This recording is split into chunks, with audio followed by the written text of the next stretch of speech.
Hi, my name is Chris Bucher. I work for CoForce and I'm a professional INDYCAR photographer. And this is what I take to an INDYCAR race.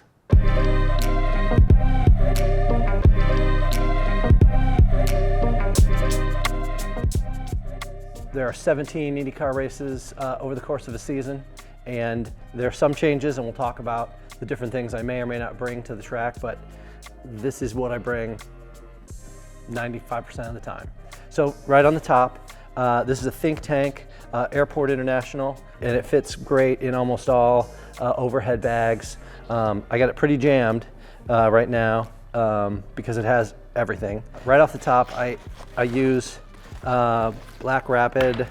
I don't know the actual model number, but this is my camera strap, and it goes over both shoulders so that nothing slides off of my shoulders when I'm using one camera and not the other. I really love this piece. There are other harnesses like this out there that are also good, but this works great for me.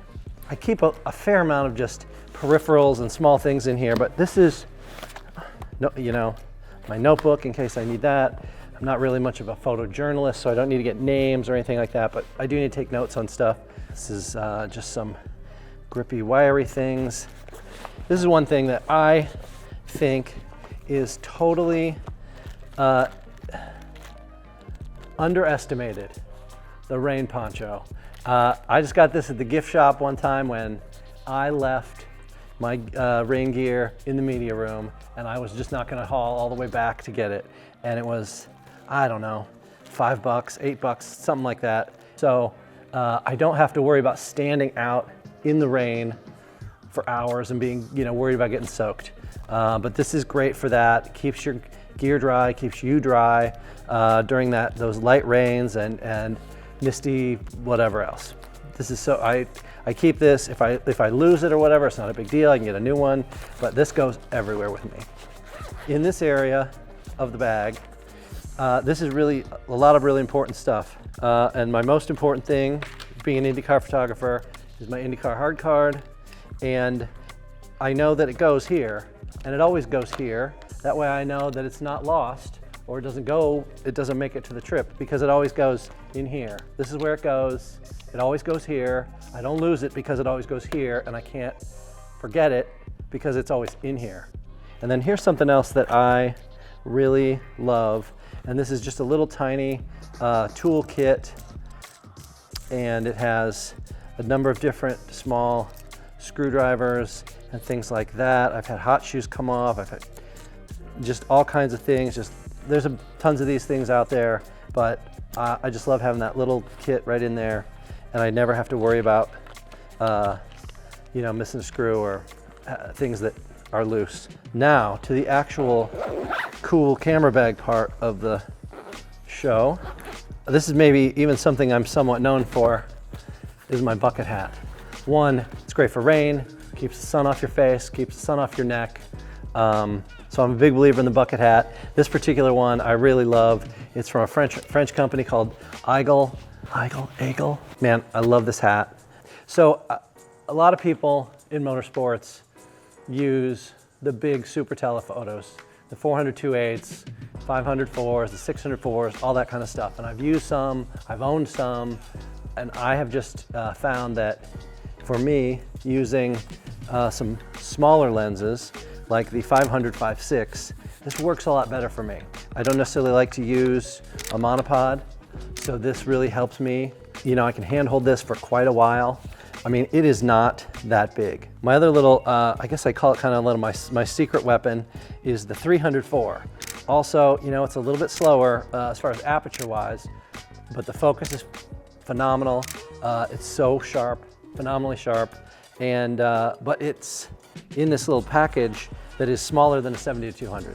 But as of right now, man, I really like that pairing of lenses for my telephotos. And those are still F-mount lenses that we use the FTZ adapter with. I've got that connected to my 24-1.4.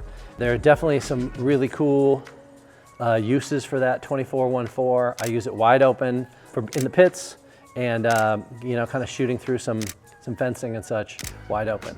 Everybody's got their own thing, but this to me is just the money lens, and about everybody's got something like this that they use, and it's just the 70-200. I'm very impressed with Canon's tiny 70-200, kind of jealous of it, but man, sharpness-wise, autofocus, the way the zoom works, everything else, it's kind of the perfect lens. And in fact, when I set up my cameras, it is almost always on the body on my right-hand side. A great preponderance of my motorsports photos come from this lens. It's just something that it's so versatile, both in the pits, on the track, and it's one of the lenses that, like, if I had to cull down even more, that just lens would never go away. And in this little pouch, we have blower for dust, just a tiny little bit of tape when you need it, and a headlamp. You just never know. I've actually used this to light things before, more than even just using it as a work light, as well as I used it when I had to work on my car. So it just is one of those things, and I always know it's in the bag so I can use it. So I have this little trick adapter. All the CoForce guys use Sony. So I bought a Nikon Z body to Sony lens adapter, and if in case I had a problem, I can throw a Sony lens on one of my Nikon bodies. This is something that's always in my bag, but I don't use it at the track a lot. This is my ProPhoto trigger. I can use that with my ProPhoto A1, but I found for me, because this flash and then the Nikon flash are just different enough that I want the two different flashes. And part of it is with just how they power up. The ProPhoto powers up in a manner where it's a multi-step. You have to hit the button and then dial it in, and then you have to reset where you want your power to be. With the Nikon, it stays right back where you were the last time you used it. And sometimes that's really functional and helpful. Power-wise and useful-wise, they're really similar, if not almost identical. I use rechargeable AA's as opposed to the ProPhoto battery. So there's some ease of use to that, but there's also some ease of use to, like, hey, all these batteries lost their charge or whatever else. You can get AA's anywhere. I've traveled with two Nikons, I've traveled with two ProPhotos, but that little pairing works really great for me. The next lens I have in here is the Nikon Z 14-30. I think it's a super versatile lens. I don't use it on track very often, or track side, but I use this at the podium, in victory circle, that kind of stuff, where sometimes you gotta get really close because there's a big mosh pit of people, and that's just the only way you're gonna get all that you need to get in the shot. And the next thing I have in here is the teleconverter, the Z 1.4. This gets used most with my 70-200, and that essentially makes that 70-200 a 100-280. It allows me, if I need to travel really light, it's easier to put this on here than to take these extra telephotos sometimes.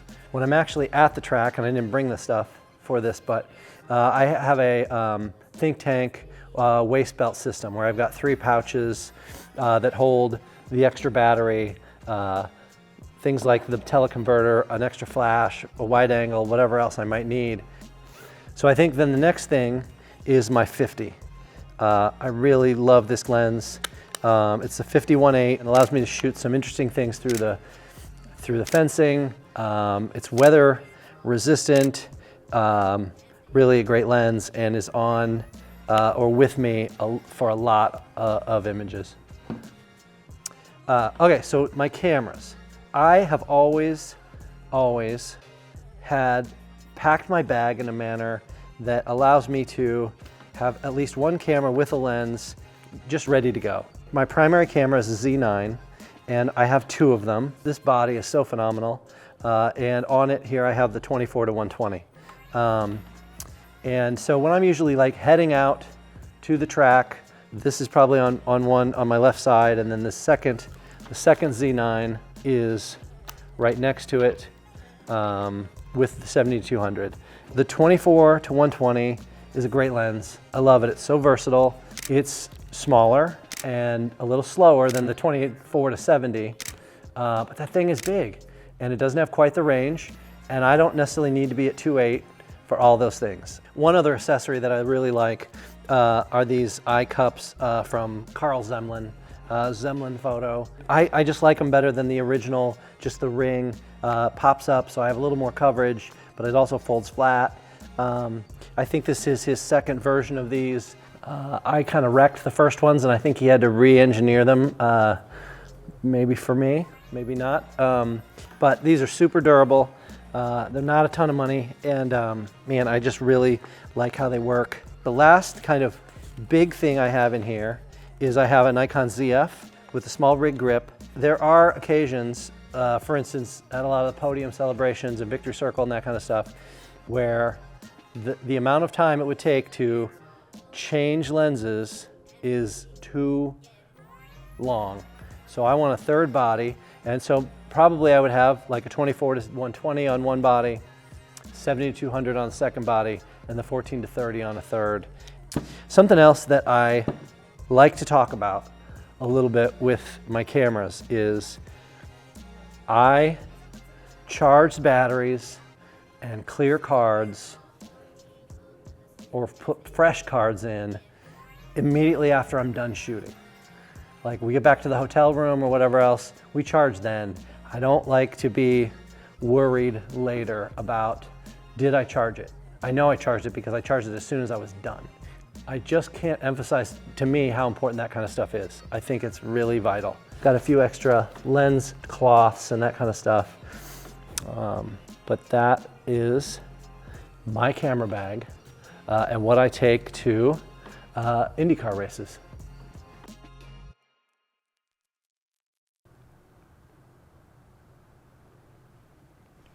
I think I kind of went through that kind of faster than I thought.